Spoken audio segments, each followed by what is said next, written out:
Hi, it's Tim Hagan from Progress Coaching, and welcome to another episode of Coaching Conversations.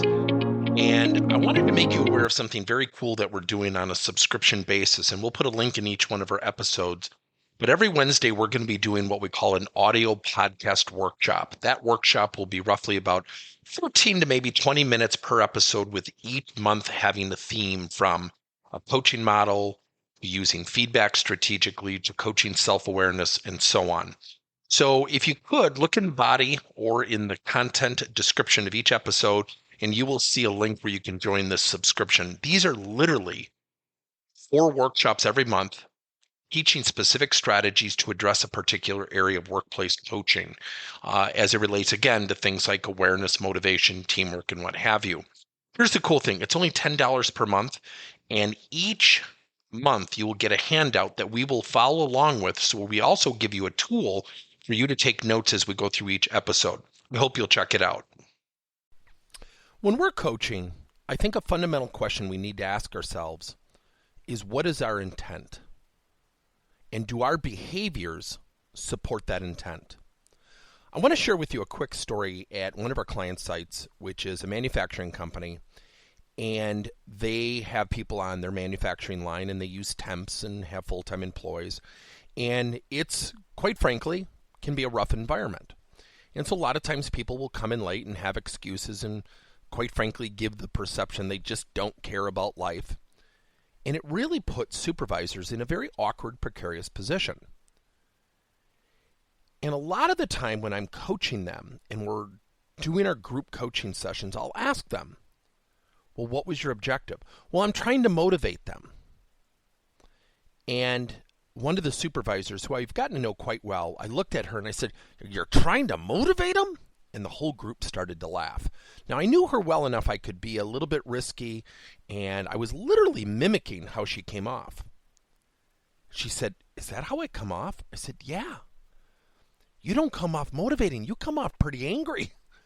And she smiled at me, and I said, the number one thing we have to remember as coaches is our intent. And I think the foundational intent of every coaching conversation should be thoughtful, interactive, engaging, pleasant, and I share that even when we have to have conversations of conflict. So think about it. If we have to coach somebody or approach them about being late and their attitude at work and what have you,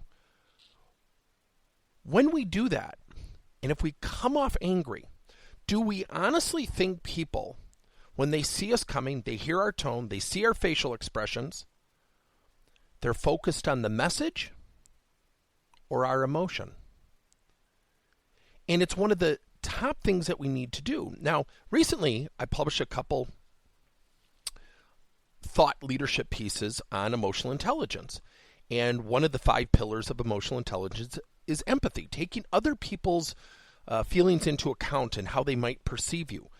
For someone who's been teaching coaching almost 30 years, I don't think I have a high degree of empathy, especially when I'm working with people, because I can be very tactical, very fast, very strategic, but that can come at the expense of people. And ever since I thought about that, I tell myself before coaching sessions, remember empathy. People are actually making comments to me like, "Wow, I've really enjoyed this coaching session." So the point being is our intent has to be in alignment with the behaviors that support that intent.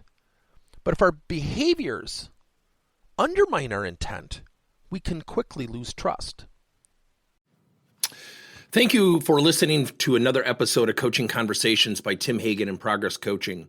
Now, our company is always coming out with new and innovative solutions to help leaders coach their employees. And recently, we just created a new service called Coach to You, where leaders can pick and choose topics and assign 7 to 21 day programs for employees to learn and, more importantly, apply actions and then reflect and share what they're going to do going forward as a result of the learning. It's called Coach to You. We're literally bringing coaching to your employees. If you're intrigued, we'll have a link in each one of our episodes where you can get more information. And again, thank you so much for listening to another episode.